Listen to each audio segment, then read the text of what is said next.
kita bisa bersama-sama berkumpul untuk mengikuti obrolan santai ini. Dokter, saya perkenalkan dulu sebelumnya, Dokter Patar, dokter spesialis ortopedi, konsultan anak ya dok ya, konsultan pediatrik anak ya dok ya. Betul dok. Ya, oke. Di sini kita akan membahas topik mengenai mengatasi spastisitas pada STI khususnya pada anak. Yang kita akan saya akan dahului dulu dengan pembahasan oleh Dokter Patar dulu, nanti dilanjut oleh saya dan kita akhiri dengan diskusi. Silakan Dokter Patar, waktu dan tempat, waktu dan channel, ruang Zoom meeting, saya persilakan. Ya, terima kasih sebelumnya, terima kasih Dokter Vini, teman-teman sejawat sekalian. Saya mau sedikit sharing tentang ya dibilang apa ya, kasus spastisitas pada SCI, spinal cord injury. Kadang-kadang kita nyebut trauma medullospinalis, kadang kita nyebut SCI ya, cuma kayaknya lebih enak kalau pakainya SCI karena trauma medullospinalis sepertinya agak kurang terbiasa di telinga kita.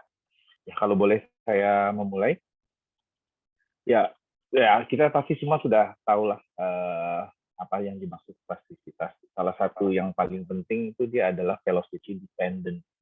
Ya, kalau di Indonesia kan tergantung dengan kecepatan, sepertinya tidak bisa menggambarkan dengan jelas maksudnya itu. Jadi bedanya spastisitas dengan kontraktur itu dia velocity dependent. Jadi pada saat kita melakukan pemeriksaan itu terlihat sekali perbedaannya. Dia juga kadang diikuti dengan sentakan atau jerks yang berlebihan, klonus dan spasme yang disebabkan oleh hipereksitabilitas daripada refleks tegang, ya, stretch reflex.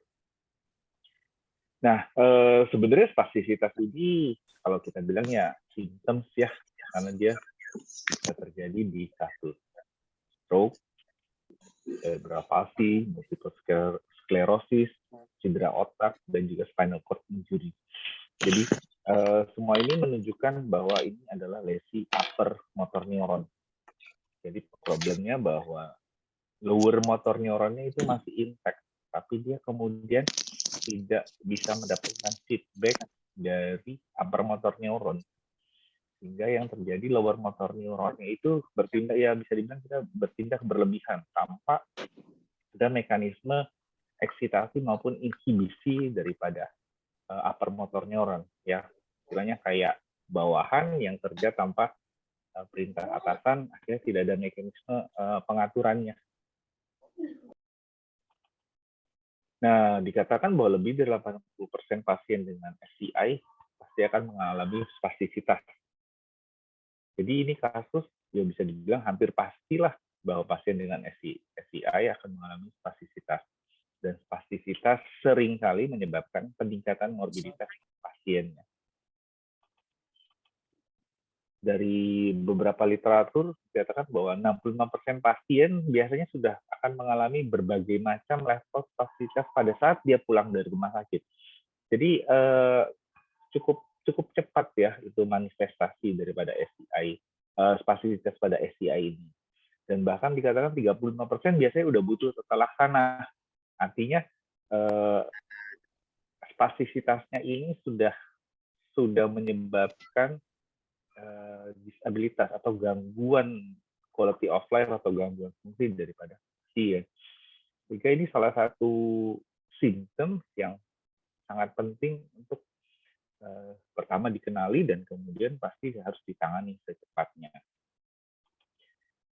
Sementara patogenesis sendiri masih ya kalau dibilang itu masih belum jelas. Ada beberapa teori penyebabnya yang mungkin membedakan antara spastisitas di SCI maupun dengan yang misalnya kasus stroke atau kasus cerebral palsy. Namun yang pasti fasilitas yang berat itu bisa menyebabkan penurunan kualitas hidup, hambat kemampuan fungsional, sosial, serta akhirnya biasanya menyebabkan nyeri dan depresi pada pasien. Namun ya saya rasa teman-teman juga tahu bahwa fasilitas nggak selalu merugikan untuk pasien ya, karena dia bisa juga bantu pasien dalam mobilisasi, terutama misalnya di lower extremity kaki yang kaku itu jelas jauh lebih menguntungkan untuk mobilisasi dibandingkan kaki yang atonia atau lumpuh. Jadi beberapa fasilitas itu justru kita pertahankan apabila itu bisa membantu pasien dalam, kalau kita bilang apa ya, activity daily living-nya. Jadi nggak semua fasilitas itu perlu sampai dihilangkan. Nah, biasanya yang akhirnya sampai butuh penanganan itu apabila dia pertama nyeri, ya. Nyeri itu continuous pain itu adalah sesuatu yang menyebabkan depresi, menyebabkan disability, menyebabkan kualitas hidup yang menurun. Dan juga apabila fasilitas itu membatasi fungsi, dan apabila dia kemudian akhirnya menyebabkan kontraktur dan menghambat postural, misalnya posisi duduk, ya. Kalau misalnya fasilitasnya bikin pasien nggak bisa duduk, berarti pasien harus tirah baring atau bed rest, kan itu juga nggak bagus untuk sistem lainnya, misalnya kardiovaskularnya, pernapasannya. Jadi fasilitas yang seperti itu wajib untuk ditangani. Saya rasa kita udah tahu prinsip penanganannya. Pasti yang pertama kali adalah rehabilitasi fisik. Itu sudah pasti. Dan sebenarnya itu bukan yang pertama, tapi itu yang harus selalu ada bersandingan dengan penanganan-penanganan lainnya.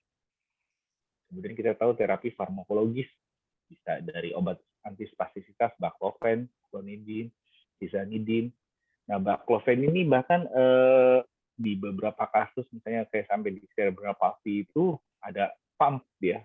Dia dibikin pump yang bahkan dimasukkan ke dalam intratekal ya, atau ke dalam medula spinalis. Ya, sayangnya ini tindakan yang invasif, belum tentu semua pasien bersedia, dan juga yang saya tahu harga pumpnya lumayan mahal ya.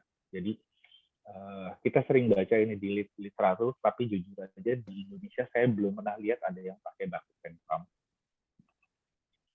Terus kemudian injeksi neurolisis, saya rasa udah pernah dengar ya, fenol, alkohol. Prinsipnya sih mereka meneurolisis saraf, bahasanya denaturasi daripada protein mielinnya. Tujuannya adalah mematikan aksonnya, sehingga feedback spastisitasnya itu, feedback yang berlebihan itu bisa dikurangi. Dan mungkin beberapa tahun terakhir yang mulai terkenal itu adalah botulinum toxin. Jadi dia agak beda dengan neurolisis. Dia bekerja di neuromuscular junction. Originalnya kita sering dengar namanya botox ya. Di Indonesia sudah ada mikunya namanya Lanzok dengan harga kalau nggak salah sih bisa sampai setengahnya. Fungsi kerjanya biasanya sih dikatakan bahwa botox itu mulai aktif bekerja itu sekitar 2 mingguan.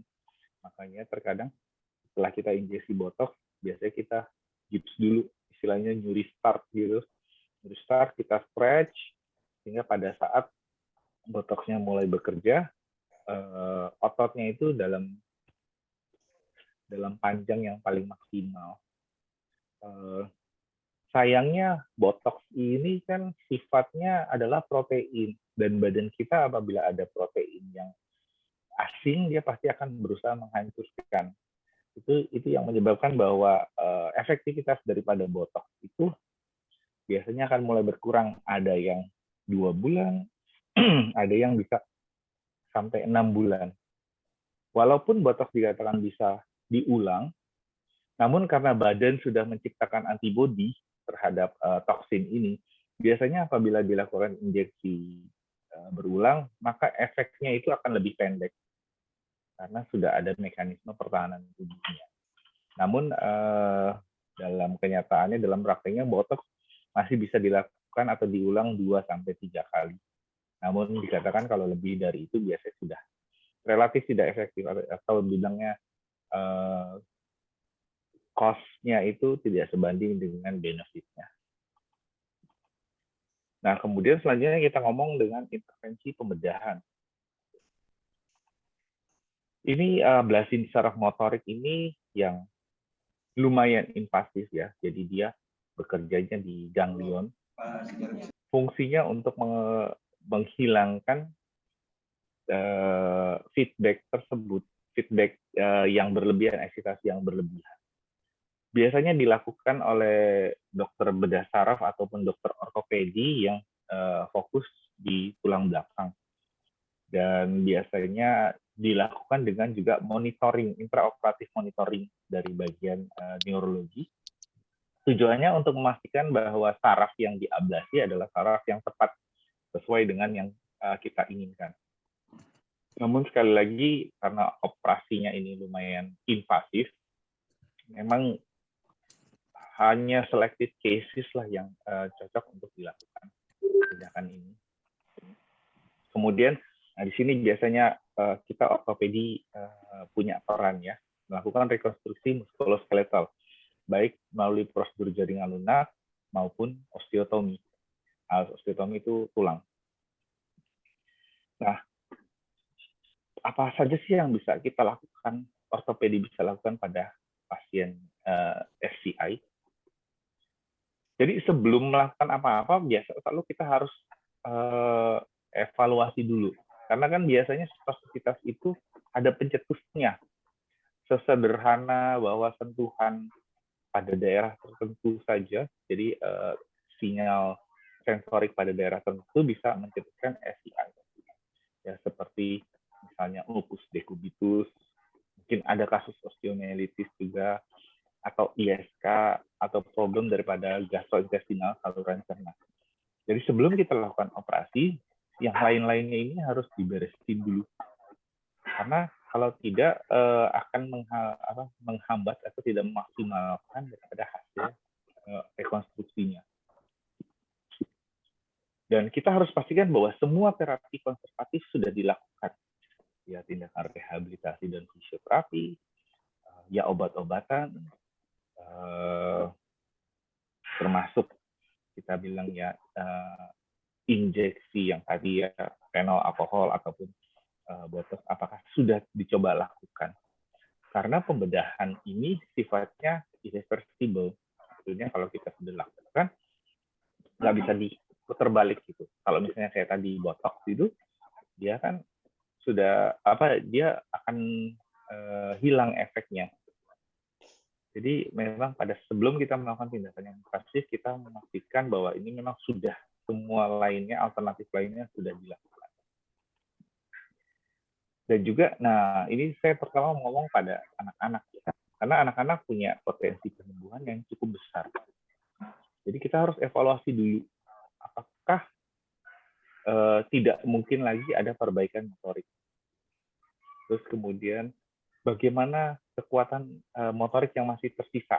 Apakah memang sudah 0, atau 1, 2, atau 3, atau mungkin bahkan 4. Dan juga kita harus memastikan, karena SCI belum tentu mengenai semua otot ya. Nah, kita harus tahu juga bagaimana efek operasi terhadap otot antagonis itu otot yang berlawanan. Misalnya kalau kita mau operasi di hamstring, bagaimana otot quadricepsnya. Karena kalau kemudian kita lakukan, let's say, myotomy, jadi kita potong ototnya, kita panjangin tendonnya. Sebenarnya yang terjadi adalah penurunan kekuatan daripada otot tersebut, muscle group tersebut. Nah, kalau misalnya yang otot antagonisnya itu kuat, maka dia akan jadi terlihat lebih kuat. Nah, apakah ini berefek positif atau malah berefek negatif terhadap fungsi yang kita inginkan? Nah, harus dievaluasi juga kondisi apakah ada kontraktusi di dislokasi ataupun periartikular ossifikasi. Jadi terjadi jaringan lunak di sekitar sendinya itu mengalami ossifikasi, mengalami penulangan. Nah, kalau misalnya kayak gitu, jangan sampai misalnya tindakan pemanjangan tendonnya itu tidak kemudian berakibat peningkatan ruang gerak sendinya. Jadi apa yang kita lakukan jadi percuma. Kalau memang kita mau lakukan misalnya pemanjangan tendon atau otot, sendinya juga kita harus pastikan bahwa dia punya potensi untuk terjadi perbaikan ruang gerak sendinya. Nah, jadi pada saat kita mau operasi, kita juga harus tahu kelompok otot mana yang harus ditangani. Misalnya flexor atau extensor, jangan sampai salah ya, adduktor, abduktor. Misalnya kalau dia berekstrimiti, elbowfleksi, atau ekstensi. Nah, yang paling sering kita lakukan biasanya di ekstremitas bawah itu terutama ngomongin soal hip fleksi dan hip adduksi. Karena biasanya problemnya itu adalah panggulnya itu ya dia fleksi dan aduksi ke dalam ya. Kalau jalan tuh misalnya kayak scissoring gait. Otot yang paling sering menyebabkan itu adalah iliopsoas karena dia memang major hip flexor, dan karena dia letaknya itu lebih di dalam, lebih di medial, maka dia juga ada adduksinya sendiri, walaupun ada adduktor juga yang biasanya perlu kita tangani. Kalau kemudian terjadi spasifitas pada otot tersebut, biasanya dilakukan tenotomi, jadi tendonnya atau malah ototnya yang dipanjang, myotomi. Banyak yang berpendapat kemudian kalau ototnya dipotong berarti sudah tidak berfungsi. Ternyata pada kenyataannya itu pada saat ototnya dipotong kan kemudian terjadi ada space-nya, jedanya. Nah, jeda ini kemudian akan diisi oleh jaringan lunak atau jaringan fibrosis atau scar tissue. Sehingga fungsinya itu tidak sepenuhnya hilang, tapi yang pasti dia akan mengalami virtually ototnya jadi lebih panjang.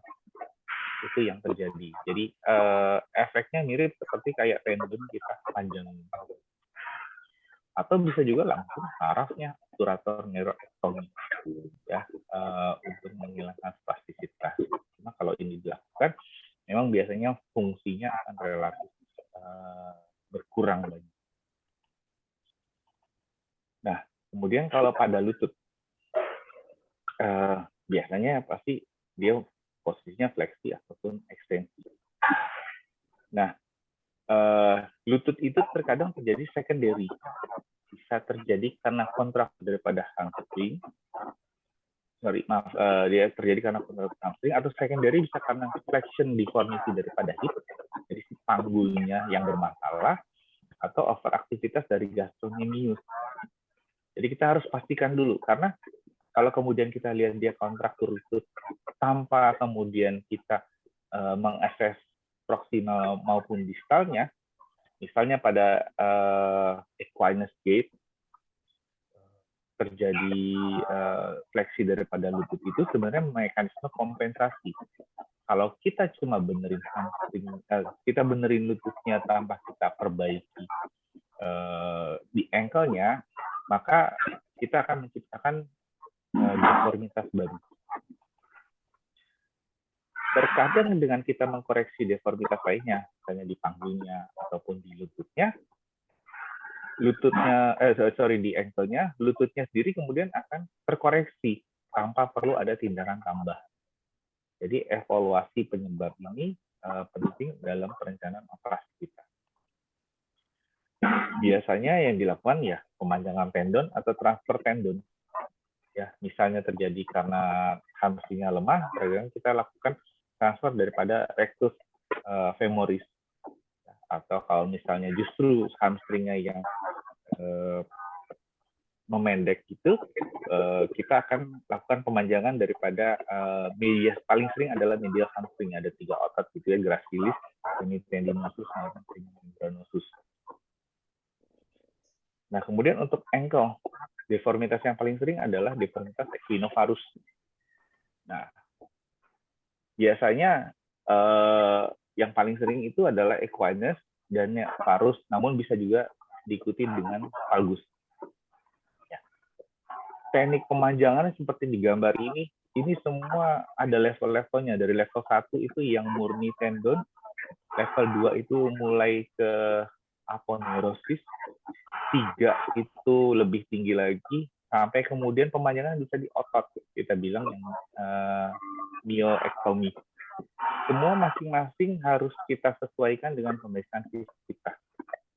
Ya, makin ke atas sebenarnya kita berusaha mempertahankan kekuatan otot sebanyak mungkin. Misalnya kayak di level 3 ke atas itu kita hanya memperpanjang komponen daripada gastroc. Kita berusaha mempertahankan fungsi daripada soleus. Karena soleus sangat berperan terhadap stabilitas ankle joint. Namun kalau kemudian yang terjadi kontraktur itu adalah di kedua otot, terpaksa yang dilakukan adalah di level 1 maupun 2. Jadi penting sekali untuk menilai otot mana yang kontraktur dan seberapa banyak achievement atau perubahan yang kita harapkan. Makin ke atas sebenarnya perubahannya relatif sedikit. Kalau kita mau agresif, makin ke bawah makin banyak yang kita bisa perbaiki dari equine-nya. Namun dengan konsekuensi terjadi kelemahan ototnya. Jadi kita harus lihat dulu problemnya di mana, seberapa banyak yang kita mau perbaiki. Ada pernyataan dikatakan bahwa slight equinus is better than calcaneal. Jadi jangan sampai terjadi hiperkoreksi. Lebih baik kita masih punya sedikit equinus daripada yang terjadi hiperkoreksi. Nah, itu akan melemahkan otot-otot yang menjaga stabilitas ankle joint. Nah, bisa juga diikuti dengan transfer tendon tibialis atau peroneus. Jadi kalau varus deformity daripada ankle, maka itu biasanya overactivity daripada tibialis, anterior maupun posterior.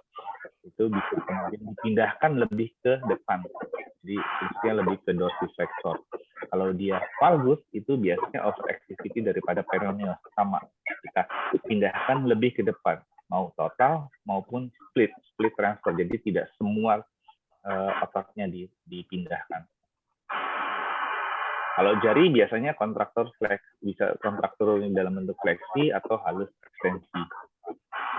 Ini biasanya dilakukan hanya dengan tenotomi aja, jadi tendonnya kemudian dilepaskan, flexor maupun ekstensor, dengan atau tanpa kapsulotomi. Jadi maksudnya kapsulnya mau dibuka atau tidak itu tergantung temuan pada saat operasi. Namun apabila deformitasnya sudah terlalu parah, karena pemanjangan tendon itu mungkin sulit dilakukan, akhirnya yang terjadi tulang falangnya yang dipendekin. Atau terkadang bisa juga sampai amputasi apabila deformitasnya sudah sulit untuk ditangani dan menyebabkan nyeri. Kalau untuk ekstremitas atas yang paling terjadi adalah kontraktur daripada siku atau elbow. Sangat dianjurkan di awal ditangani dengan splint ya, karena untuk upper extremity itu kalau mau dibilang tidak sepenting lower extremity dalam hal mobilisasi untuk bergerak. Maksudnya berpindah tempat. Walaupun memang ya tangan fungsinya lebih banyak untuk aktivitas sehari-hari. Misalnya ya minum, makan. Apabila sudah tidak responsif dengan tata laksana konservatif, biasanya ya tadi lakukan tenotomi atau pemanjangan bisa bicep atau brachialis. Nah, apa sih bedanya spinal cord injury pada anak? Jadi kita harus ingat bahwa pada anak masih terjadi growth, pemanjangan, pertumbuhan daripada tulang. Makin muda dia, makin banyak potensi tumbuhnya. Nah, pada anak dengan spinal cord injury, cerebral palsy, dan lain-lainnya, tulangnya itu tumbuh secara normal, dalam arti pertumbuhan memanjang. Mungkin kalau dia tidak dikenai beban, tidak ada stimulus beban, maka biasanya soal kekuatannya itu akan lebih lemah dibandingin yang normal. Tapi pertumbuhan memanjangnya apabila nutrisinya bagus, itu dia tetap berjalan normal. Dia akan bisa mencapai potensi tumbuh maksimal. Namun yang terjadi adalah pertumbuhan ototnya yang abnormal, yang spastik. Dan biasanya pada otot tersebut, unit motoriknya itu hipotrofi. Jadi komponen otot yang bergeraknya itu muscle unitnya itu hipotrofi, jadi lebih kecil. Yang kemudian berarti bahwa kekuatannya sebenarnya lebih lemah.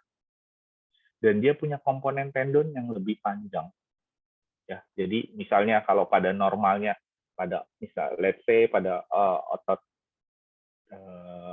tendon gastrocnemius ya, misalnya komponen, kalau kita bilang komponen otot dengan tendonnya itu let's say 6:2.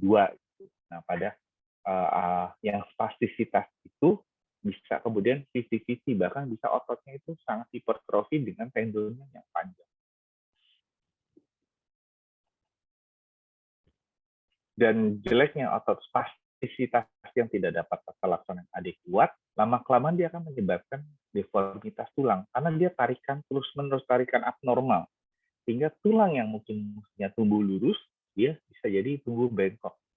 Dikatakan bahwa STI pada anak di bawah usia pubertas biasanya akan berlanjut dengan skoliosis, terutama kalau STI-nya posisinya lumayan tinggi. Jadi pada anak makin muda, kita harus bisa mengantisipasi kemungkinan terjadi deformitas tulang. Nah, karena itu juga makin mudah kita lakukan koreksi operatif, maka makin besar terjadi kemungkinan loss of correction. Karena posisi kita melakukan operasi itu adalah untuk mendapatkan koreksi. Apabila kita tidak memaintain correction tersebut, maka hampir pasti akan terjadi loss of correction, yang kemudian berakibat dibutuhkannya operasi ulang untuk mendapatkan koreksi kembali. Jadi, kalau kemudian kita harus lakukan beberapa koreksi berulang, biasanya tidak bisa hanya dengan prosedur jaringan lunak. Biasanya akan membutuhkan prosedur rekonstruksi tulang. Maksudnya gini, nggak mungkin kita bolak-balik lakukan myotomi, ototnya dipanjangin terus-menerus, habis lah istilahnya yang dipanjangin. Kayak juga kemudian panjangin tendon. 1 kali saya rasa maksimal 2 kali lah bisa dilakukan pemanjangan tendon. Di luar itu sudah tidak mungkin kita lakukan lagi. Jadi dan koreksinya biasanya baru akan bersifat permanen apabila dilakukan pada usia maturitas tulang. Ya, pada perempuan biasanya kalau dia sekitar usia 15 tahun, kalau pada anak laki-laki biasanya kalau di usia 17 tahun. Nah, goals penanganan SCI pada anak-anak. Jadi harapannya kita bisa memulai terapi spastisitas itu sedini mungkin. Kalau bisa bahkan sudah dari rumah sakit pada saat kita diagnosis dia sebagai spinal cord injury. Rehabilitasi farmakoterapi tetap merupakan lini terdepan dalam penanganan spastisitasnya. Kita berusaha sebisa mungkin menunda operasi atau koreksi muskuloskeletal makin mendekati usia maturitas tulang. Mungkin bayangannya seperti ini. Kalau misalnya kita terpaksa, jadi karena satu dan lain hal kita terpaksa mengkoreksinya di usia let's say 5 tahun. Kita sudah bisa memprediksi bahwa dia akan membutuhkan minimal 1 kali atau mungkin 2 kali lagi operasi sampai dia mencapai usia maturitas tulang. Apabila kemudian kita bisa operasi di let's say di usia mungkin 13-14 tahun, kita bisa berharap bahwa mungkin itu satu-satunya operasi yang dia perlukan sampai dia mencapai maturitas tulang. Sekian dari saya, semoga bisa cukup jelas. Nanti kita bisa diskusi lagi lebih lanjut. Terima kasih. Ya, terima kasih Dr. Patar. Kita lanjutkan dulu saja dengan penyampaian presentasi saya. Sebentar, saya coba slide share.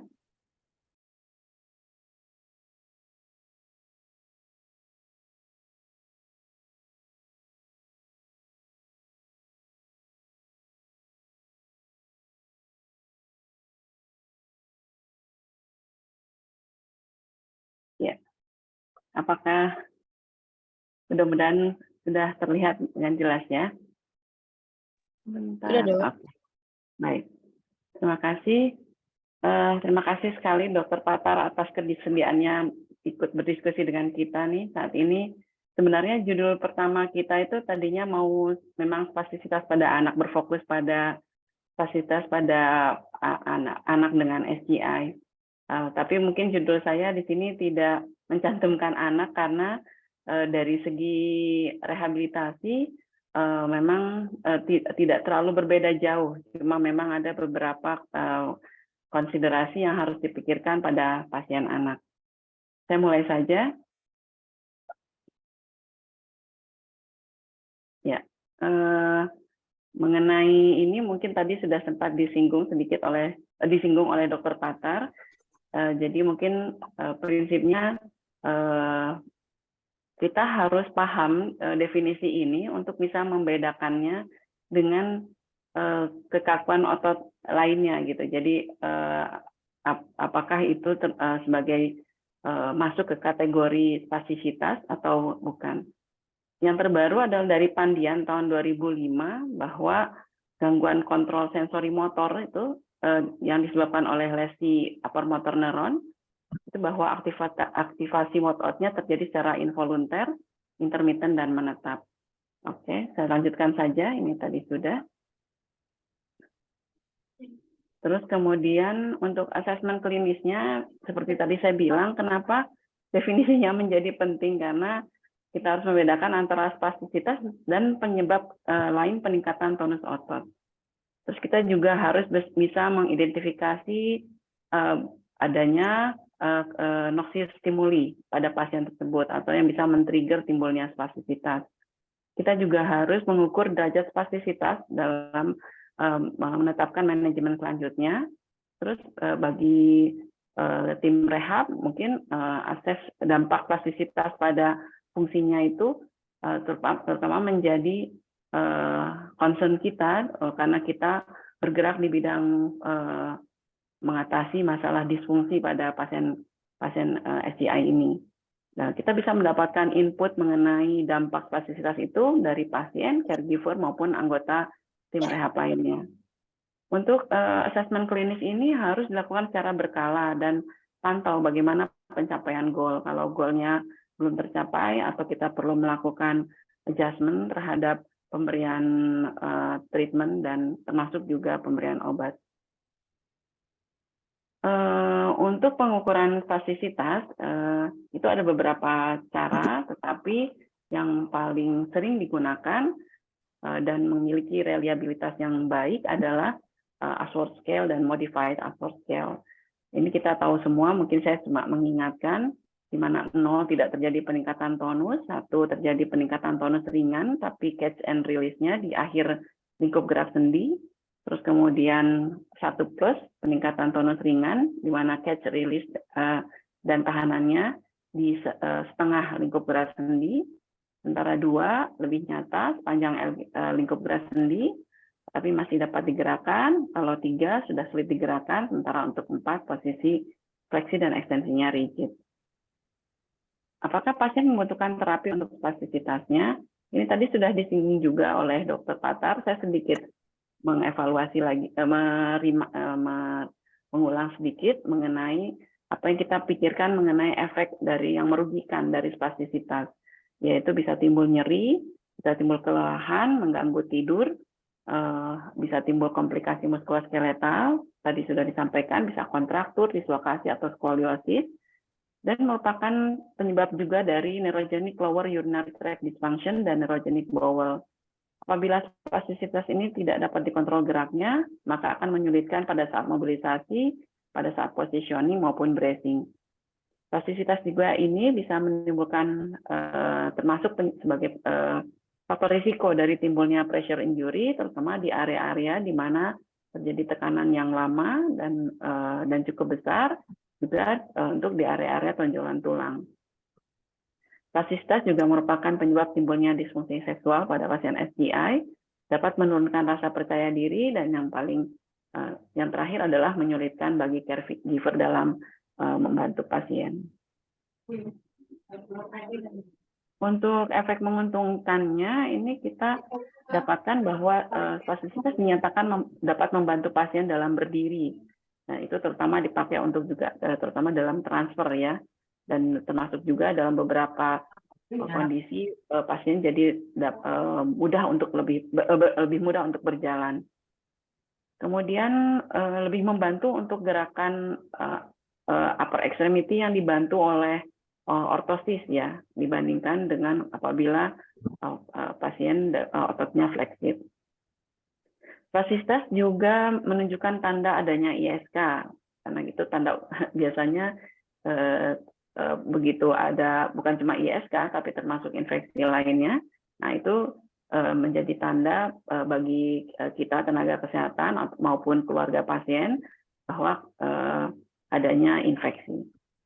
Kemudian untuk efek menguntungkan untuk yang mencegah atrofi otot, mencegah deep vein thrombosis maupun mencegah osteoporosis, ini beberapa penelitiannya adalah RCT, tapi mungkin masih belum banyak ya, jadi baru 1 atau 2 penelitian saja. Indikasi manajemen spastisitas tadi sempat disinggung. Jadi kita pada saat mengganggu fungsi, mengganggu tidur, menyebabkan nyeri atau tidak nyaman, dan berpotensi menimbulkan komplikasi atau deformitas. Ini ada sedikit flowchart-nya. Jadi adakah spastisitas, apakah mengganggu fungsi perawatan atau menyebabkan nyeri? Bila tidak, apakah memiliki resiko komplikasi jangka panjang? Bila tidak, jadi tidak dibutuhkan treatment. Tapi kalau iya, maka kita harus pastikan dulu apa tujuannya, dan kemudian baru kita atasi spastisitas. Tentu saja tujuan yang utamanya adalah apa yang menjadi dasar dari rencana kita tadi sebelumnya. Jadi apakah mengganggu fungsi, menyebabkan nyeri, atau kemungkinan menimbulkan komplikasi. Untuk manajemen spastisitas kita kenal piramida ini. Yang paling pertama adalah pencegahan dan mengurangi noxious stimuli, modalitas, kemudian medikasi oral, dan yang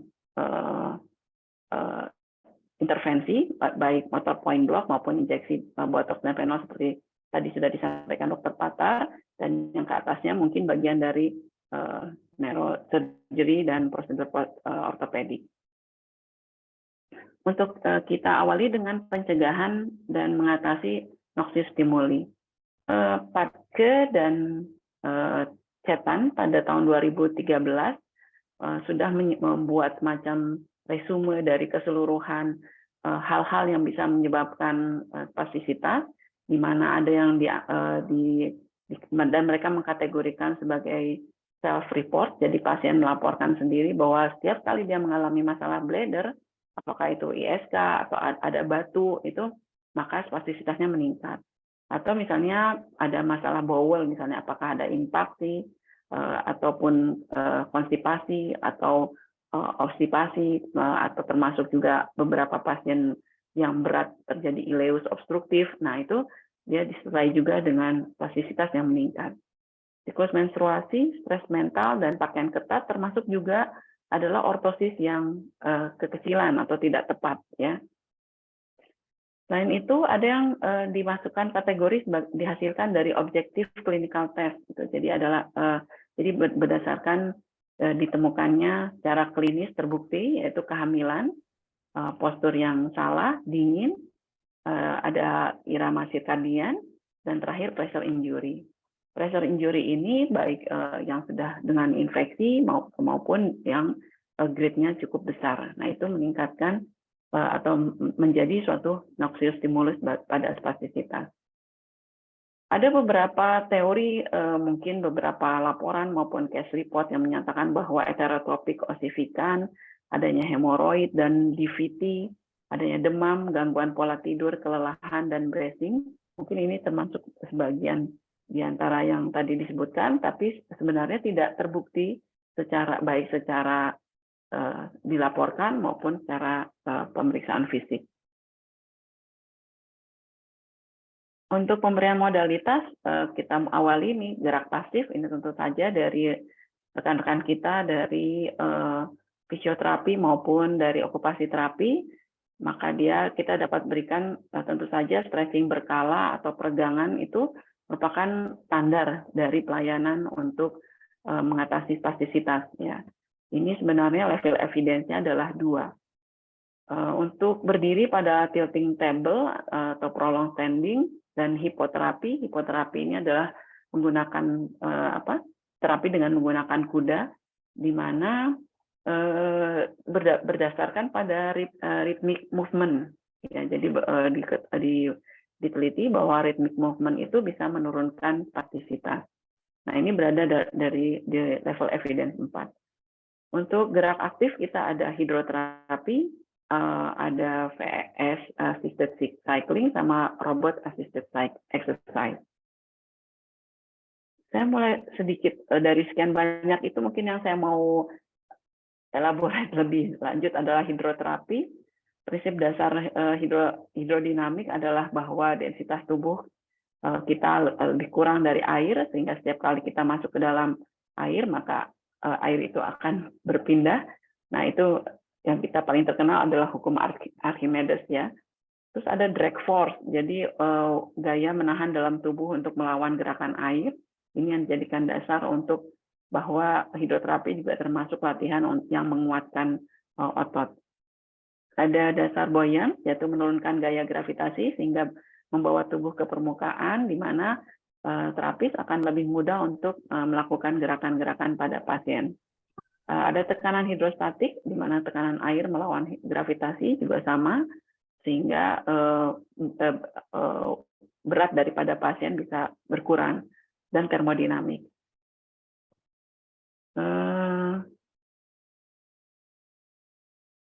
Bagaimana sebenarnya hidroterapi ini digunakan untuk penata laksanaan spastisitas?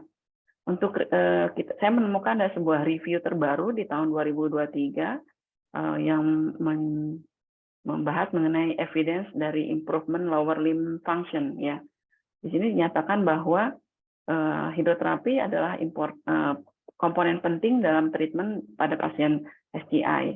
Tentu saja untuk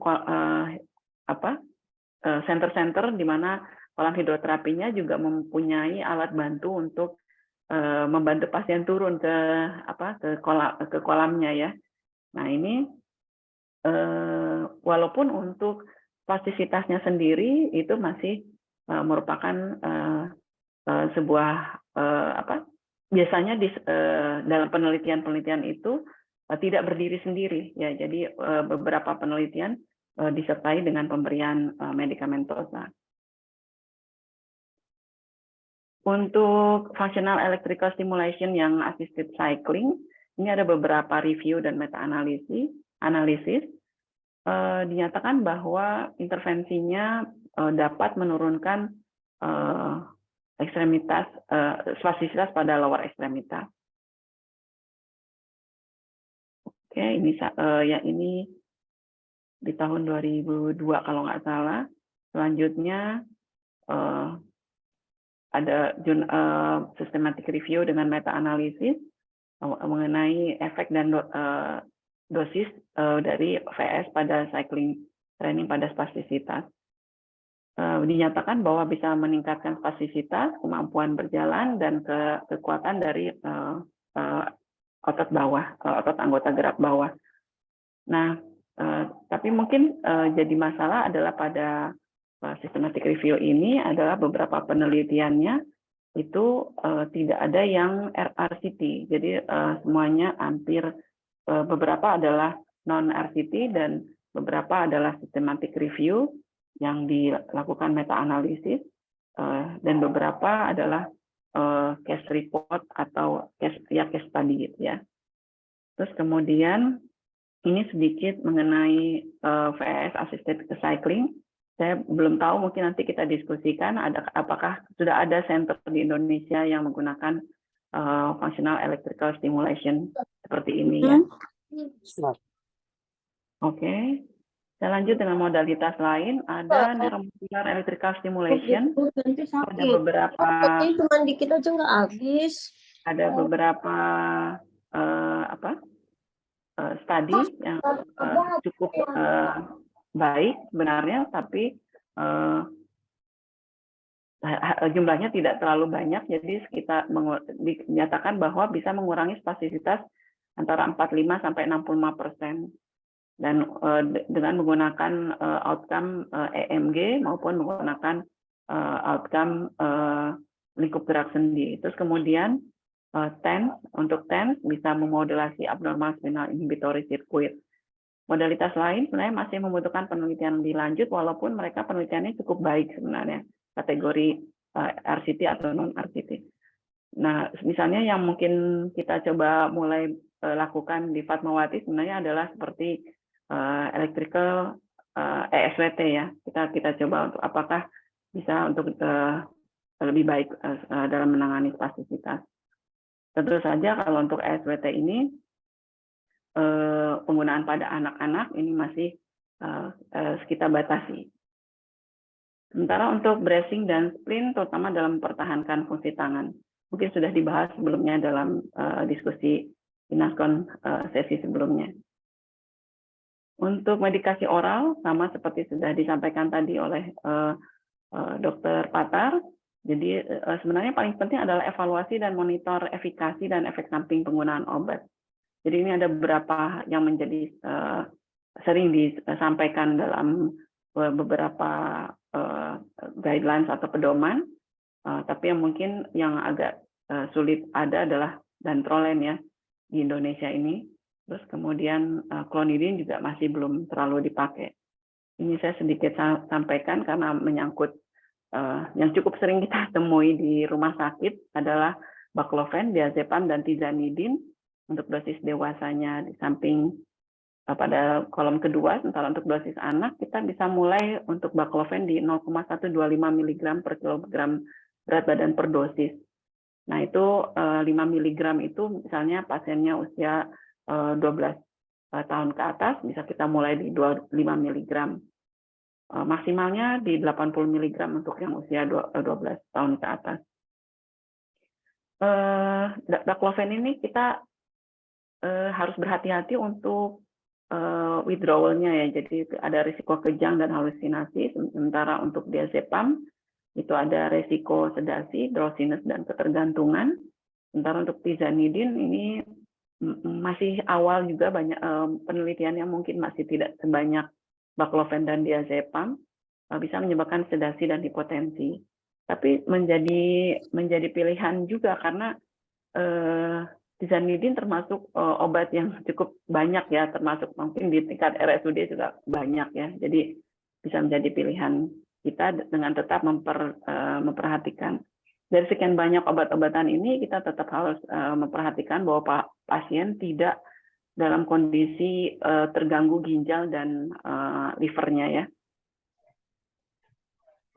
Ini tadi sudah disampaikan oleh Dr. Patar. Nah, untuk yang manajemen prosedur ortopedik, neurosurgical, dan intrathecal baclofen tidak akan kita bahas dalam pertemuan ini. Oh, maksud saya tidak membahas karena tadi sudah dibahas sama Dr. Patar ya. Untuk neurosurgery-nya tidak. Baik, saya cukup sekian sepertinya. Saya stop share ya. Oke. Ya, kita bisa mulai dengan diskusi. Sebelumnya mungkin Dr. Patar, ini kita berdua ada di sini atas inisiatif Dr. Ronald. Hanya kebetulan Dr. Ronald saat ini masih berhalangan sehingga tidak dapat ikut hadir. Sebenarnya ada beberapa di sini adalah senior saya, tapi kebetulan Dr. Ria dari Fatmawati juga berhalangan hadir. Mungkin dalam diskusi nanti kita saling berdiskusi, saling sumbang saran, sambil sumbang pengalaman juga, dan selama ini keahliannya bisa dibantu untuk pada saat diskusi. Ada senior saya, Dr. Retno nih, dan ada Dr. Sharon juga. Silahkan, mungkin apakah ingin menyampaikan di chat atau ingin menyampaikan langsung. Siapa tahu ada yang mau berdiskusi lebih lanjut mengenai materi kita pagi ini.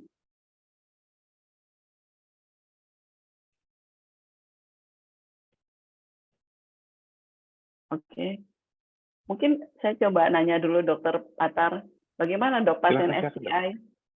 Pasien SCI di tempat dokter, apakah untuk kasus pasien SCI anak dalam kondisi bagaimana biasanya? Silakan dok.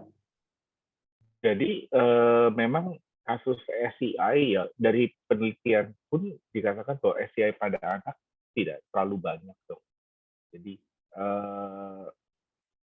dan selalu pasti di awal-awal mereka akan kita pun pasti akan arahkan ke rehabilitasi medis. Karena tadi dari presentasi saya pun terlihat bahwa SCI lini terdepannya itu tetap farmakoterapi dan rehabilitasi. Nah, kami biasanya kemudian berkontribusi apabila sudah ada kontraktur. Dan penanganan kontraktur itu kurang lebih ya pada prinsip itu sebenarnya sama ya pada kasus cerebral palsy atau traumatic brain injury. Cuma sayangnya biasanya kalau kasus SCI ataupun traumatic brain injury itu anaknya kebanyakan kan sudah cukup disable gitu ya dok. Sehingga ya di Indonesia itu orang tua relatif nggak mau tindakan yang terlalu agresif. Jadi ya bisa dibilang memang peran ortopedi akhirnya nggak banyak karena orang tuanya udah kebanyakan pasrah dok, istilahnya seperti itu. Padahal sebenarnya sayang sekali ya, maksudnya pada anak yang dengan disability kan kita pengennya biar gimana pun bisa memaksimalkan atau minimal mempermudah caregiver-nya gitu loh. Ya kalau dia tidak bisa duduk mandiri, minimal dia bisa didudukkan sama caregiver-nya. Cuma ya itu, selalu menganggap bahwa operasi itu ya udah kayak gini, ngapain dioperasi lagi, gitu dok. Iya dok, kalau saya pengalamannya banyak pasien yang lost to follow ya, jadi dia mungkin namanya orang tua terhadap anaknya kadang-kadang di beberapa kondisi, jadi orang tuanya merasa oh anaknya udah kondisi steady, terus dia tidak datang. Pada saat datang dengan yang paling sering mungkin heterotopic ossificans ya dok, terus kemudian gangguan postur skoliosis juga, itu juga termasuk yang cukup kaget kita datang pasien setelah lama tidak kontrol dengan kondisi seperti itu. Sangat disayangkan karena sebenarnya bisa kita cegah. Oke, saya mulai dengan pertanyaan. Mungkin saya dari Dr. Retno izin bertanya, untuk SCI anak dengan spasitas yang meningkat karena ada ISK, bagaimana tips dan triknya dengan baik dan memperkecil kekambuhan? Saya mau saya jawab sebisa saya dok ya. Jadi gini, jadi kalau spastisitasnya timbul karena ISK, itu sebagai tanda yang bisa menimbulkan kecurigaan kita terhadap ISK, terutama pada kalau anak tersebut memiliki neurogenic lower urinary tract dysfunction atau NLUTD ya. Nah, kalau dia ternyata memiliki NLUTD, dia meningkat spastisitasnya, dan kita curiga pertama adalah ISK. Sebenarnya dengan hal tersebut, langkah pertama tadi yang kita bilang adalah mengenal dan mencegah, kemudian mengatasi noxious stimuli. Langkah pertama adalah kita harus menetapkan dulu manajemen bladder-nya. Jadi kalau pasien sudah berada di manajemen bladder yang ya nggak bisa dibilang steady sebenarnya ya, karena NLUTD itu bukan suatu hal yang steady. Nah, tapi kalau dia sudah establish istilahnya terhadap manajemen bladdernya, maka itu menjadikan berkurang faktor penyebab noxious stimuli terhadap timbulnya spastisitas. Jadi biasanya kita pastikan dulu bahwa pasien sudah establish manajemen bladdernya, manajemen bowelnya, dan termasuk manajemen lukanya. Jadi kalau 3 itu sudah kita yakin bahwa orang tua atau caregiver atau anak itu sendiri kalau di atas 12 tahun itu sudah bisa mengatasi hal tersebut, maka kita harapkan tidak menjadi noxious stimuli lagi. Untuk manajemen bladdernya tentu saja yang kita paling utama juga adalah mencegah komplikasinya gitu. Dengan tentu saja kalau neurogenik manajemennya tepat, maka komplikasinya menjadi minimal. Itu mungkin dari saya. Apa ada mau ditambahkan, Dr. Retno? Silakan dibuka ininya apa? Kalau ingin menambahkan. Terima Oke, kasih, mungkin Dr. Winnie. ya. Saya nanya kok beneran. Oh, Saya memang jarang sekali ya dapat pasien SCI anak. Ini mungkin kalau di Fatmawati kasusnya lebih banyak. Kalau yang ada biasanya bisa dimonitor jangka panjang ya, Dr. Winnie, karena kalau di Solo itu ya susahnya kita suka loss of control gitu, pasiennya sudah nggak tahu kemana. Itu aja. Terima kasih, Dr. Winnie, Dr. Patar. Terima kasih, Dr. Retno. Ya, memang kalau cukup banyak juga, sebenarnya nggak terlalu banyak dibanding dewasa, memang tidak ya. Tapi memang yang cukup, karena kita di pusat ya, jadi cukup dibanding sering saya temui adalah yang dengan lesi ya, lesi spinal cord. Jadi kayak misalnya spina bifida kayak gitu, sacral agenesis kayak gitu, dengan tampilan yang hampir sama seperti spinal cord injury traumatik gitu. Jadi dia cukup sering kita temui. Tapi kalau dibandingkan dengan pasien dewasa tentu saja masih jauh ya. Oke, kita ke pertanyaan berikutnya. Untuk Dr. Patar, untuk tendon lengthening, Pak. Untuk Ya, tendon saya lengthening. baca, Dok. Ya, boleh, silakan. Ya, terima kasih. Oke, sebenarnya prinsip pemanjangan tendon mau pada kasus apapun kurang lebih sih sama ya. Pada saat kita lakukan tendon lengthening, seringkali biasanya kita ikuti dengan pemasangan gips, ya, baik gips sirkular full atau gips bagian. Tujuannya untuk memastikan bahwa tendonnya itu sembuh dalam posisi yang paling panjang yang sudah kita lakukan ke operasi. Nah, memang repotnya kalau di gips kan sebenarnya nggak bisa dilatih ruang gerak sendinya ya, Dok. Nah, itu gips itu seringnya sih kita pertahankan sekitar 4 minggu. Dan biasanya dalam waktu 4 minggu itu tendon yang sudah kita panjang itu sudah cukup kuat untuk dilatih minimal secara pasif. Dan mestinya sih kalau berdasarkan literatur itu 6 minggu itu sudah bisa untuk dilatih secara aktif apabila memungkinkan. Maksudnya pasiennya bisa disuruh untuk menggerakkan sendiri.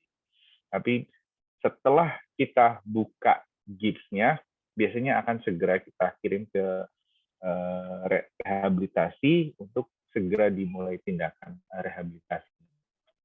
Kurang lebih sih itu. Baik, terima kasih Dr. Patar. Ada lanjutannya Dok, pertanyaannya buat dokter. Ya, oke. Apakah mungkin Dr. Patar juga bisa bantu jawab. Sebenarnya kalau baclofen dikombinasi dengan tizanidin itu yang kita khawatirkan sebenarnya efek potensiasi ya. Jadi khawatir bahwa akan lebih mudah untuk timbulnya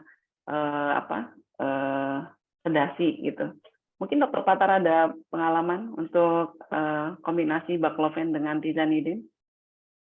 Jujur kami ortopedi relatif nggak pernah main obat-obatan untuk spastisitas, Dok. Karena itu kita serahkan kepada yang lebih ahli. Memang ortopedi, kalaupun kita mau pakai baclofen itu rekomendasinya adalah yang intratektal. Kan tadi saya bilang, pertama pumpnya itu mahal. Jadi Iya, kalau untuk obat-obatan saya yakin dokter lebih ahli daripada saya. iya. Sebenarnya kalau kita dari pengalaman selama ini sih, memang kita tidak pakai bersamaan ya. Jadi saya nggak tahu, mungkin Dokter Retno atau Dokter Sharon mungkin bisa pernah punya pengalaman atau bagaimana untuk penggunaan baclofen disertai dengan tizanidin. Tapi kalau untuk anak sepertinya kita sangat berhati-hati untuk penggunaan secara bersamaan untuk menghindari efek potensiasi. Oke. Saya lanjutkan dari pertanyaan Dr. Lulus. Pada pasien dengan neurogenic bladder, apa saja precaution untuk tindakan hidroterapi? Karena hidroterapi meningkatkan volume diuresis. Apakah perlu khawatir terjadinya distensia bladder pada saat dilakukan terapi? Oke, untuk pasien dengan neurogenic bladder, tentu saja yang kontinens ya. Jadi kalau inkontinens mungkin tidak dapat diberikan hidroterapi, atau dengan penggunaan suprapubik kateter atau transuretral kateter itu masih bisa. Ya, jadi tapi tentu saja ini kayaknya di luar deh, soalnya kalau di kita belum punya cukup sarana atau dan kepercayaan diri untuk memberikan hidroterapi pada pasien dengan transuretral kateter maupun suprapubik kateter. Tapi kalau pasiennya kontinens atau dalam kondisi retensi, maka sebelum masuk ke kolam hidroterapi itu kita harus dilakukan kateterisasi terlebih dahulu. Nah, baru setelah itu, setelah terapi juga bila diperlukan kita melakukan kateterisasi ulang.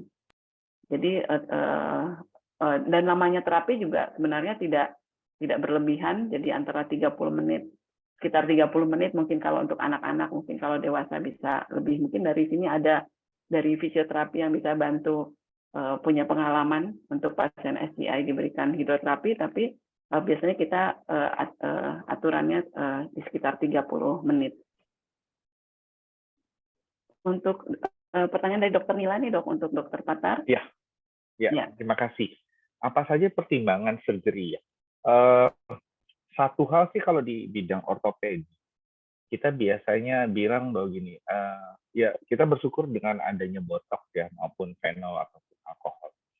Jadi dikatakan bahwa injeksi intramuskular itu punya bahasanya tuh punya value kurang lebih sama seperti soft tissue surgery. Ya. Jadi apabila kita ragu, karena pada spasticity ini kita ragu yang kita lakukan kira-kira ini beneficial atau tidak buat pasiennya.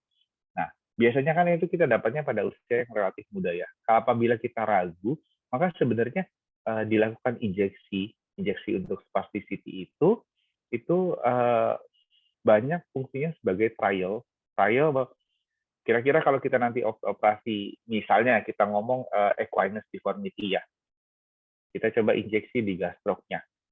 Kalau kemudian dia terjadi perbaikan, kita bisa mengasumsikan bahwa nanti operasi Achilles tendon lengthening-nya kurang lebih akan punya efek yang sama, tapi lebih permanen. Sementara kan dengan injeksi, efeknya itu sementara. Jadi kalau kita ragu, jangan-jangan nanti kita panjangin tendonnya malah jadi calcaneal gate. Kan itu yang kita hindari. Jadi untungnya dengan adanya injeksi intramuskular, injeksi antispastisitas ini, kita bisa menghindari tindakan yang overkoreksi. Jadi biasanya kita akan selalu coba lakukan tindakan spastisitas, kecuali apabila sudah terjadi kontraktur. Nah, kami biasanya kalau spastisitas itu kan ada yang second catch, first catch, second catch kan dok. Nah, apabila first catch dan second catch itu di atas 20 derajat, itu yang kita bilang degree of opportunity. Jadi kita lakukan injeksi antispastisitas, kemudian kita lakukan agresif rehabilitasi dengan pemasangan splint, itu tujuannya untuk menunda operasinya. Nah, kemudian kapan kita operasi? Apabila tadi degree of opportunity-nya itu sudah di bawah 20 derajat.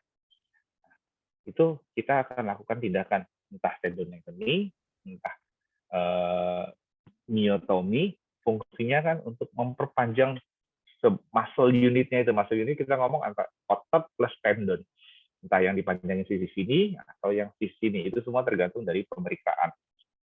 Jadi itu pertimbangannya. Terus usia dilakukan apabila tindakan konservatif sudah tidak bisa mendapatkan koreksi yang kita inginkan. Ya, selama masih bisa mendapatkan koreksi yang kita inginkan, maka surgical itu jadi jalan terakhir. Nah, apa aja yang kita inginkan? Pasti misalnya hip bisa full ekstensi atau lurus, knee bisa full ekstensi, ankle bisa minimal netral. Kalau memungkinkan bahkan dorsifleksi 10-15 derajat. Apabila pasiennya itu yang bisa jalan ya dok ya. Nah, jadi kapan kita lakukan? Misalnya kita ngomong ankle. Kalau kemudian ankle-nya dia dalam posisi equinus, berapapun dia equinus-nya, dan sudah tidak bisa dikoreksi dengan tindakan lainnya, konservatif dan operatif, kita maju, umur berapapun. Walaupun, ya tadi saya bilang, kalau bisa kita tunda, kan harapannya kalau bisa operasinya nggak banyak-banyak nih. Gitu.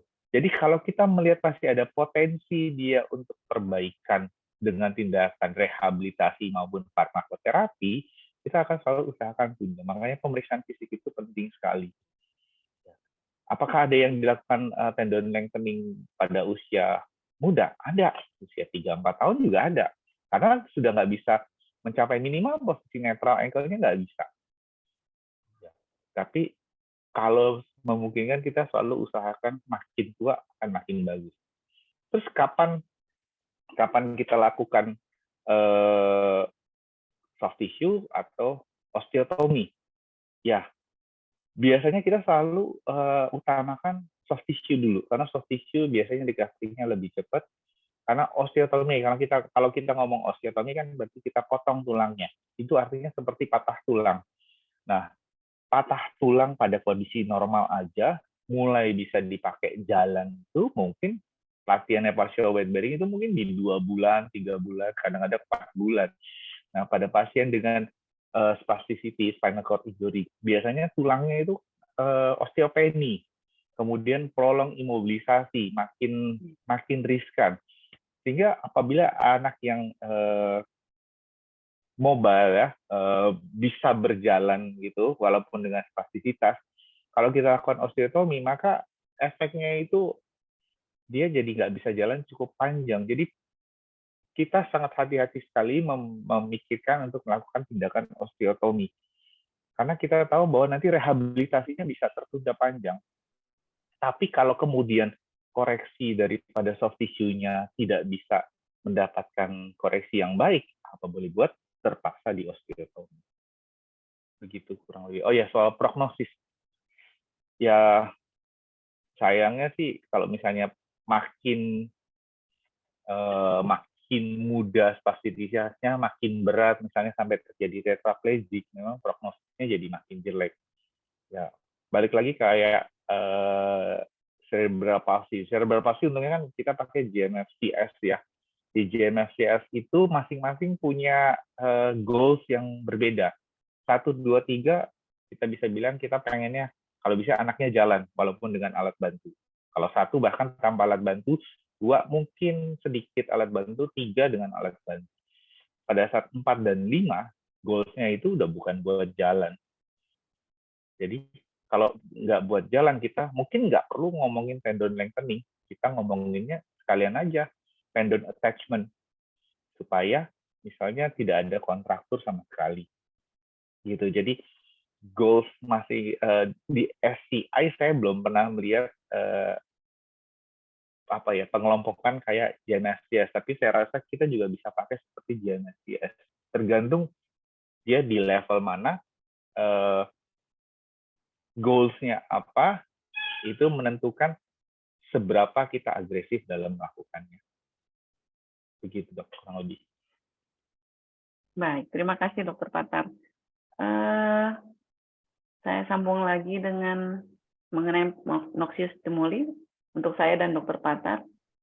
Maksud saya, sudah yang kemudian diberikan terapi farmakologis, apakah nanti harus dilanjutkan?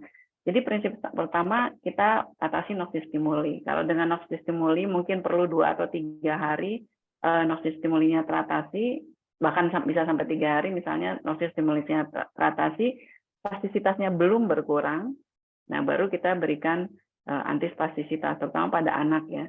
Karena pemberiannya bukan suatu hal yang bisa kita hentikan tiba-tiba gitu. Jadi ada kekhawatiran. Untuk baclofen sendiri, ya itu tadi kita harus ada macam tapering off-nya.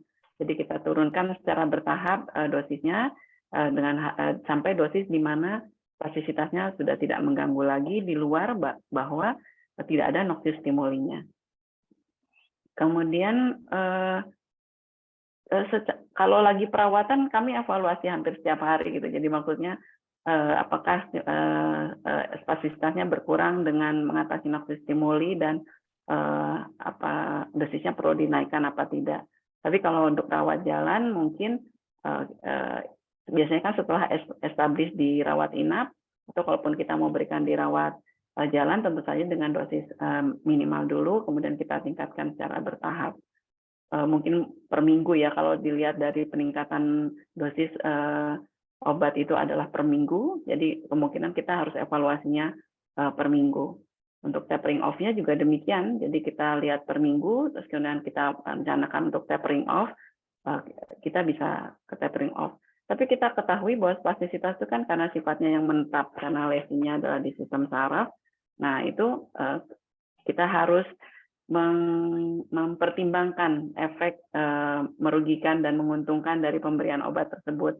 Beberapa pasien kalau kita kasihkan baclofen tentu saja itu yang paling mengganggu adalah ketersediaan. Tidak semua apotek punya, tidak semua rumah sakit punya. Tapi untuk kalau diazepam dan tizanidin itu cukup luas dan biasanya masih tetap diberikan dengan dosis seminimal mungkin di mana spastisitasnya tidak mengganggu. Nah itu kita bisa berikan. Bisa kita naikkan pada saat misalnya dia sudah rutin minum antispastis, terus kemudian dia terjadi timbul ada noxistimuli yang kita belum teratasi, kita bisa coba naikkan. Begitu kalau menurut saya. Yang dari saya baca ya. Jadi kemudian kita lanjut ke pertanyaan berikutnya. Dari Dr. Anissa, apakah spastisitas MAS 4 sudah pasti kontraktur atau bagaimana membedakannya ya dok? Sebenarnya yang disebut kontraktur itu kalau kita sudah tidak lagi merasakan. Jadi kalau teman-teman di kinesiologi dibilangnya heart and feeling ya. Jadi pada saat kita coba untuk gerakan itu tidak ada sama sekali potensi untuk meningkat lingkup gerak sendinya. Kalau dari segi bahwa kita mencoba untuk mengatasi contraction tersebut, itu biasanya kalau setelah sekitar 1 bulan atau 2 minggu treatment itu tidak ada perubahan lingkup gerak sendi. Begitu kalau saya Dokter Patar. Bagaimana kalau Dokter Patar untuk memastikan bahwa ini kontraktur? Ya, kalau saya sih mungkin agak simpel karena kita ngomongnya kan pemeriksaan klinis ya dok ya. Kita udah tahu range of motion masing-masing sendi itu berapa. Kalau misalnya kita ambil contoh lutut lah, kalau lututnya tidak bisa full ekstensi, nggak bisa lurus, itu pasti udah kontraktur. Atau kebalikannya, lututnya nggak bisa tekuk, itu kontraktur dalam posisi ekstensi, nggak bisa ditekuk sampai maksimal, kan lutut itu sekitar 135 derajat fleksi mestinya. Kalau dia nggak bisa nyampe maksimal segitu, ya sudah terjadi kontraktur. Nah, kemudian kita ngomongin apa modified effort scale itu, sebenarnya sih kita ngomongin ya dia spastiknya sih udah berapa. Yang tadi yang saya bilang degree of freedom sih dok, yang biasa kita degree of opportunity. Apabila ya saya rasa sih kita semua udah pasti bisa periksa spastisitas ya dok, yang itu first catch, second catch itu. Nah itu kan kita ngomongin terus mau diapain gitu. Kalau kami sih biasanya kalau dia masih ada di atas 20 derajat perbedaan antara first catch and second catch, kita biasanya mau memaksimalkan itu baik dengan rehabilitasi, farmakoterapi, bahkan sampai injeksi. Tapi apabila sudah less than that, ya di bawah 20, kita bahkan pakainya 10 derajat ya, itu kita bisa udah bilang itu sudah mulai ke arah kontraktur. Jadi kalau saya ngelihatnya ya pertama range of motion-nya, ya kedua yaitu perbedaan first case and second case-nya. Gitu. Itu Tardieu scale ya dok ya? Ya, pakai itu betul. dokter ya? Ya. Iya. Iya. Mungkin bisa kita baca-baca lagi untuk itu. Jadi beberapa macam pemeriksaan spasisitas kalau misalnya sudah terjadi kontraktur, hati-hati, mungkin ada beberapa teman yang di luar grup ini yang suka mengirimkan ke radiologi untuk pemeriksaan dengan pemeriksaan sendi terus menyatakan apakah ada kontraktur. Jadi kalau kontraktur itu sebenarnya adalah klinis ya, jadi bukan radiologi. Ya, oke. Betul. Sebagai tambahan saja. Ini Dokter Lisa angkat tangan dok, raise hand. Iya, mau open mic. Ya. Maaf dok, Ya, soalnya silakan, agak Dok. panjang. Ya. Mau sedikit Oh ya, curhat silakan, sama Dok. dokter Patar dok. Jadi kebetulan saya siap, Dok. ada kasus kebetulan memang anak CP usia 16 tahun, laki-laki, kebetulan memang IQ-nya baik, bersekolah normal, dan berjalannya cuma pola berjalannya karena ini diplegi Creutzfeldt dok. Jadi sudah kontraktur di hamstring dan Achillesnya. Karena mungkin sudah mulai ABG ya dok, udah mulai malu kan dengan pola jalan seperti itu, ditawarkan oleh dokter ortopedi di rumah sakit kami untuk tendon lengthening, dua-duanya, kedua kakinya. Jadi memang yang pertama di satu sisi sebelah kiri itu sudah di tendon lengthening untuk hamstring dan Achillesnya. Pasca operasi, pasca lepas gips dikirim ke rehab untuk diterapi ya dok. Nah setelah dilakukan pada saat saya evaluasi pertama itu namanya mungkin pasien CP kan dari kecil ya dok, jadi pattern berjalannya pun sudah berubah gitu. Nah pada saat dipanjangin itu dia justru malah kesulitannya nggak bisa jalan. Ya karena mungkin pattern lengthening di otak sama itu ya kan udah berbeda kan dok. Jadi kita latih lagi untuk belajar berjalan, tapi ya otomatis yang satu masih kondisi kontraktur, yang satu sudah panjang seperti itu. Nah kemudian sebulan atau 2 bulan kemudian sudah mulai bisa berjalan, operasi lagi untuk yang kedua dok. Operasi lagi untuk yang kedua, otomatis kan yang tadi sudah normal diistirahatkan karena harus pasang gips kan dok. Nah akhirnya kembali setelah dua-duanya operasi itu, yang pertama itu jadi pendek lagi dok gitu. Jadi mungkin yang tadi dokter bilang ada loose apa itu dok ya. Nah itu terus jadinya Loss of correction. iya, jadi kan otomatis belajar pattern baru lagi ya dok. Nah itu baiknya idealnya gimana ya dok? Jadi terus ya dia jadi nggak merasa tidak puas karena loh kok kaki saya jadi nekuk lagi ya dok, padahal kan yang ini udah dioperasi gitu. Jadi jalannya tetap tidak sebaik yang dia bayangkan seperti itu. Mohon arahannya dok, terima kasih dok. Siap. Oke. Ya sebenarnya di pasien spastik, terutama kita ngomong cerebral palsy, ada yang namanya birthday syndrome. Jadi dia pasiennya bolak-balik masuk kamar operasi, habis benerin ini, habis itu benerin itu dan segala macam. Ya kita sih sebenarnya berusaha menghindari hal itu. Jadi makanya kita ada yang namanya prosedur operasi single event multi level surgery. Jadi maksudnya kita evaluasi apa aja masalahnya, kerjain semuanya dalam satu operasi. Sehingga tindakan rehabilitasinya itu dilakukan bersamaan. Kali ini kan sebenarnya ngomongnya kanan dan kiri ya. Iya. Memang problemnya buat dokternya itu operasinya lama itu. Jujur aja itu lama. Karena langsung di-attack dua-duanya, kanan dan kiri. Dan habis itu biasanya kan dipasang gips ya. Sehingga pada saat dia mulai latihan, minimal kedua-duanya sudah dalam posisi terkoreksi, tinggal melatih ototnya. Saya nggak tahu judgement-nya kenapa dilakukan seperti itu, tapi saya pribadi selalu berusaha mengkoreksi kanan dan kiri. Minimal, misalnya problemnya di tadi hamstring sama Achilles, kalau saya terpaksa mau mencicil, dalam tanda kutip ya, saya akan kerjain misalnya Achilles kanan dan kiri. Habis itu kemudian hamstring kanan dan kiri. Tapi nggak kemudian kanan dulu hamstring dan Achillesnya, baru kemudian kiri. Karena kita buat jalan kan kita butuh dua-duanya sebisa mungkin kan simetris Iya. gitu. Iya, jadi ya kalau saya pribadi, saya akan lebih suka yaitu memilih mendingan bawahnya dulu, baru atasnya. Tapi kanan dan kiri, karena kemudian dia kan harus belajar jalan. Ya. Ya. Dan satu hal yang perlu diketahui juga pada saat kita panjangin, sebenarnya kekuatan ototnya pasti turun. Iya, betul dok. Itu udah pasti. Karena kan sebenarnya kita manjangin nggak mungkin nggak ada konsekuensinya. Konsekuensinya adalah powernya turun. Istilahnya kalau tadinya 5 jadi 4 gitu minimal. Ya. Nah, makanya biasanya di awal pasti kan ada bantuan dengan ortosis ya, minimal untuk menjaga posisinya gitu. Ya agak sayang sih kalau kemudian terjadi loss of correction, karena kalau tadi dokter bilang 16 tahun ya, mestinya kalau udah Iya. 16 tahun itu koreksinya mestinya sudah permanen ya, nggak kan udah maturitas tulang gitu. Laki-laki perempuan dok? Laki-laki.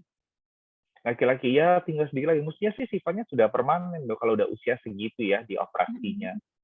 Nah, kalau saya boleh mungkin kasih masukan ya pada saat yang sebelahnya nggak bisa dilatih, ya minimal ya di ortosisnya yang dimaksimalkan, misalnya sampai kafo kalau perlu sampai tinggi ke atas, Jadi biar supaya kita minimal lengthening ya nggak dok. iya dipertahankan posisi ROM paling maksimalnya. Paling sih begitu dok. Tapi ya sayang sekali ya kalau sampai loss of correction di usia 16 tahun. Iya. Begitu. Iya dokter. Terima kasih dok. Iya. Ya memang Ya, itu gak mungkin repot. saya jadi tahu juga nih dok alasannya kenapa sebelah-sebelah ya. Ternyata memang panjang operasinya ya dok ya. Wah, Satu kaki panjang pun. dok. Kurang lebih sih ngomongnya gini dok. Per otot itu antara 45 sampai 1 jam. Jadi kalau misalnya ada 4 otot, ya kurang lebih 4 jam. Iya, iya. Ya. Operasinya. Oke. Ya, jadi pertimbangan kita juga ya. Oke, baik. Mungkin ada satu pertanyaan lagi nih dari Dokter Ayu mengenai beda contraction atau stiffness dan kontraktur.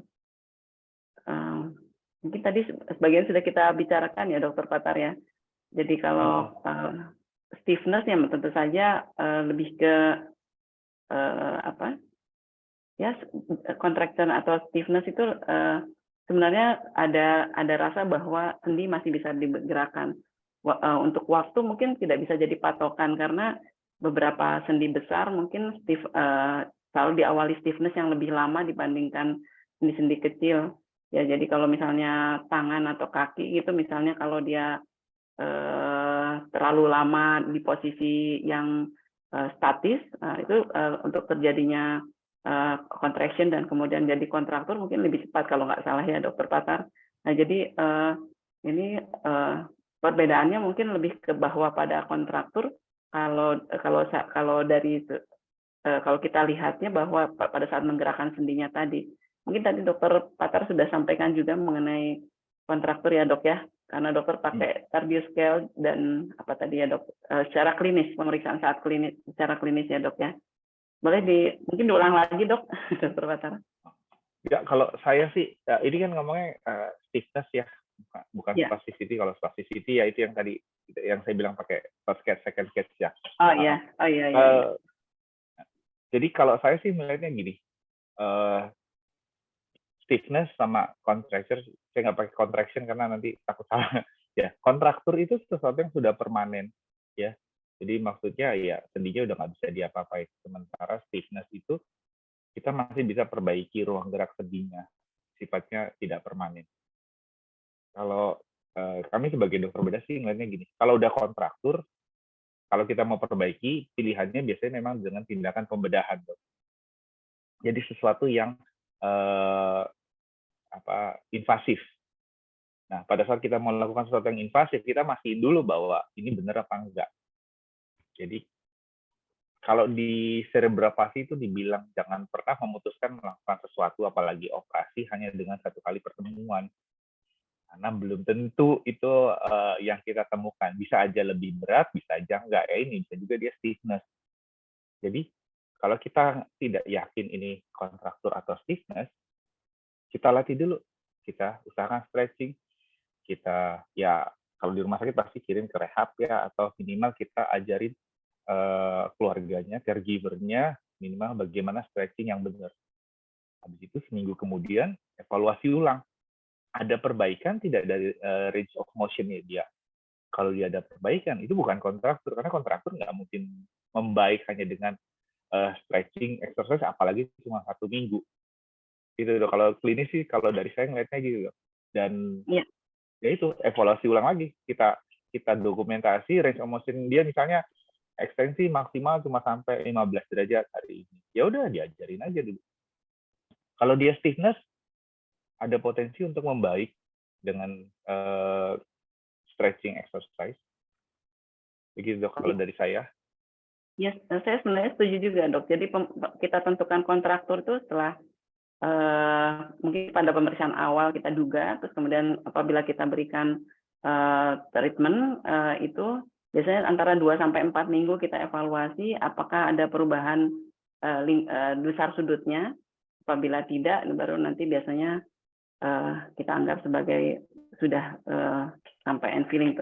Tentu saja dengan mempertimbangkan apakah latihan dilakukan dengan rutin di rumah. Ya. Ya betul, itu yang kadang susah ya dok. Ya, oke. Ada pertanyaan berikutnya mengenai pemberian TENS dan NEMES. Apa indikasi serta precaution pemberiannya? Apakah terapi tersebut pada pasien anak? Ya sebenarnya penelitian mengenai NEMES dan TENS itu kan masih kurang banyak ya. Jadi sebenarnya untuk 1-2 penelitian dalam RCT karena dia masih kurang banyak penelitiannya, mungkin kita sambil meneliti pasien kita boleh juga kita dapat berikan pemberian TENS dan NEMES dengan jalur kerja yang berbeda ya. Baik NEMES lebih di persarafannya, TENS untuk lebih di di jalur modulasi nyerinya ya, sehingga dapat timbul relaksasi. Indikasinya tentu saja kalau kita mau coba untuk mengatasi spastisitas pada SCI anak ini, tentu saja harus mempertimbangkan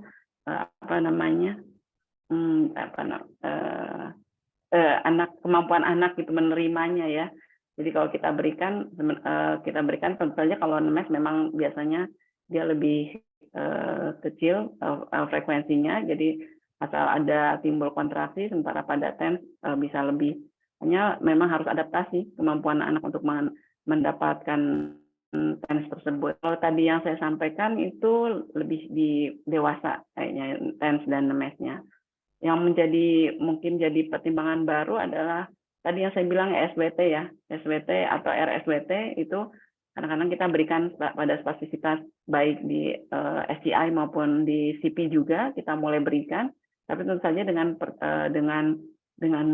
dosis yang lebih rendah dibandingkan pada dewasa. Pada mas berapa? Bagaimana peletakan alat? Kalau untuk meletakkan alat, mungkin seperti pada umumnya TENS dan NEMES ya, atau diberikan pada masing-masing ujung kontraksi. Mungkin di sini ada teman fisioterapi yang bisa bantu saya untuk mengenai peletakan alatnya. Terus kemudian pada mas berapanya ya seperti tadi, setiap treatment adalah kita selalu awali dengan assessment apakah spastisitasnya mengganggu gitu. Jadi kalau spastisitasnya mengganggu, kita mau coba dengan cara yang konservatif dulu sebelum operatif. Nah, kita bisa mulai dengan berbagai macam modalitas seperti yang tadi saya sebutkan. Macam-macam ya, banyak banget modalitas yang bisa diberikan, dan kadang-kadang juga kok bisa kayak misalnya tadi hipoterapi itu dan pemikiran kita pasien SCI disuruh hipoterapi gitu, tapi ternyata ada penelitiannya. Jadi kayak gitu, berapa modalitas itu mungkin masih diteliti terus supaya orang bisa mendapatkan treatment spastisitas yang bisa dijangkau di semua tempat ya maksudnya ya. Jadi termasuk di RSUD kah, atau bisa dilakukan sendiri, bahkan kalau bisa dilakukan sendiri oleh pasien kayak gitu. Nah, penelitiannya masih terus berlanjut. Kalau dari kami sendiri di Fatmawati sih tidak memberikan TENS maupun MES pada pasien dengan spastik, pada SCI dengan spastik. Terus kemudian yaitu sebagai modalitas aja. Mungkin yang tadi saya tidak ada di slide saya adalah ESWT ya. Kita mau mulai memberikan itu dan mungkin seharusnya kami melakukan penelitian untuk itu. Tapi dari evidence-nya sih cukup menyokong untuk pemberian SWT pada spastisitas. Ya, seperti itu mungkin menjawab kah, Dokter Ananda? Dok, izin mau nanya, boleh nggak, Dok? Boleh, silakan, Dok. Iya. Jadi gini, Dok, saya sering sekali dapat pertanyaan dari pasien-pasien, kalau saya banyaknya berinteraksi dengan orang tua dengan cerebral palsy ya, Dok. Kita ngomong spastisitas. Mereka biasanya ngomong, anak saya kok nggak gemuk ya, berat badan nggak nambah. Kita tahu biasanya kan terjadi karena hipotrofi daripada otot. Dan biar gimana kalau mereka masukin nutrisi banyak-banyak, tanpa ada kontraksi aktif daripada otot, ya kalaupun dia nambah, sebenarnya yang nambah itu adalah lemak, dan itu malah nggak bagus. Biar gimana otot adalah jaringan sehat. Nah, saya sempat baca-baca penelitian karena bagaimana sih otot berkembang ya sebenarnya dengan active stretch, Dok, atau bisa dibilang ya dengan bergerak dia bisa dapetin muscle-nya. Dan memang yang paling bagus itu sebenarnya adalah dengan beban, Dok. Jadi maksudnya angkat beban. Saya baca beberapa penelitian pada pasien cerebral palsy yang kemudian dilakukan exercise angkat beban, Dok. Jadi resistive training kayak gitu. Apakah bagaimana pendapat dokter tentang itu? Kira-kira potensinya gimana, Dok? Karena biar gimana massa otot itu adalah jaringan yang bagus, yang sehat. Di orang tua bahkan kan kita terjadi penurunan massa otot. Kalau kita bisa dapetin massa otot yang meningkat, kita biasanya akan lebih segar, lebih sehat, dan metabolismenya lebih aktif. Nah, pada pasien dengan spastisitas itu, kira-kira apakah dimungkinkan dilakukan latihan beban? Ya, kita jangan bayangin kayak orang angkat itu ya, dok, barbel gitu ya. Nah, maksudnya resistive training, ataukah ada modalitas yang bisa mensimulasikan seperti itu? Maksudnya supaya ototnya yang aktif melakukan kontraksi gitu, bukan pasif, Dok. Karena biar gimana pasif juga nggak akan membentuk massa otot, dia harus aktif gitu, Dok. Iya. Gini, Dok, karena ini pasiennya CP ya. Jadi kalau misalnya nomor satu, kalau misalnya tidak naik berat badan, otomatis yang harus dievaluasi apakah ada gangguan feeding ya. Kalau itu sudah lewat, tidak ada, baru kita menilai kenapa dia massa ototnya tidak membesar. Nah, kalau untuk latih modalitas sendiri dari kita itu memang diakui bahwa resistive training bisa meningkatkan massa otot. Nah, kalau misalnya dia cukup punya kemampuan untuk mengangkat beban, ya berarti kita berikan latihan untuk angkat beban tersebut. Tapi kalau misalnya dia tidak punya cukup kekuatan untuk angkat beban, itu yang tadi saya sempat singgung, Dok, sebenarnya functional electrical stimulation. Jadi yang distimulasi itu adalah ototnya untuk melakukan sebuah gerakan. Ini bukan cuma dipakai oleh orang dengan disabilitas ya, Dok. Ini di Jakarta mungkin orang pakai buat apa namanya? Bodybuilding ya, Dok. Okay. Jadi dia pakai itu, jadi dia diem, terus alatnya bekerja, terus massa ototnya membesar kayak gitu. Walaupun saya nggak tahu penelitiannya ya apakah cukup terbukti apa tidak, tapi ini lagi booming. Mungkin sebelum COVID ya sempat booming orang menggunakan electrical stimulasi untuk memperbesar massa otot dengan harapan tentu saja kalau massa ototnya besar kekuatannya juga meningkat ya, Dok ya. Iya. Nah, makanya ada penelitiannya nggak, Dok? Maksudnya apakah memang benar massa ototnya? Ya. Kalau memang membesar, Dok. Ya, kalau VS itu memang meningkatkan kekuatan dan massa otot. Tapi mungkin ya nggak tahu kalau di Indonesia seperti yang saya bilang, saya nggak tahu center apa yang kita sudah punya ya VS ya. Tapi kalau untuk yang di gym itu katanya mereka pakai itu, jadi sistem dengan menggunakan functional electrical stimulation sehingga bisa meningkatkan massa otot. Dengan harapan massa otot membesar berarti kekuatan ototnya juga meningkat. Kayak gitu, Dok. Mahal nggak sih, Dok? Alatnya? Saya nggak bisa jawab. Mungkin Dokter Retno bisa bantu saya jawab. Kita belum punya soalnya, Dok. Jadinya belum bisa. Mungkin ada di sini fisioterapi yang pernah ada di kliniknya punya PES. Biasanya itu di daerah, di klinik atau di rumah sakit swasta besar ya. Kalau di rumah sakit negeri mungkin masih belum ada. Saya belum punya, Dokter Winnie. Oh, belum punya juga. Tapi saya pernah lihat di Malaysia ya. Iya, benar. Di Malaysia. Pokoknya tetangga di itu udah pada punya. Iya, benar. Benar. Kalau gym punya, mestinya nggak terlalu mahal banget dong. Ya, fungsi aja sih. Ya, prinsipnya kalau di rumah sakit ya begitu jadinya ya, Dok ya. Jadi harus alat itu murah dulu, juga tender kadang-kadang dulu ya, jadi Dok ya. Ya, benar, Dok. Kalau yang pelvic floor sih ada ya. Yang diem aja terus jadi ya bilangnya jadi kuat gitu. Ah, iya. Ada, Benar. saya ditawarin soalnya. Nah, itu kalau di Jakarta lakunya di klinik apa ya, semacam klinik kecantikan gitu, Dokter Patar. Jadi sekalian mukanya cantik, otot dasar panggulnya kuat gitu. Oke. Lumayan tarifnya. Kalau itu harganya 900-an juta, kalau di Jakarta tarifnya per datang itu 5 juta. Untuk duduk di alat itu selama 20 menit.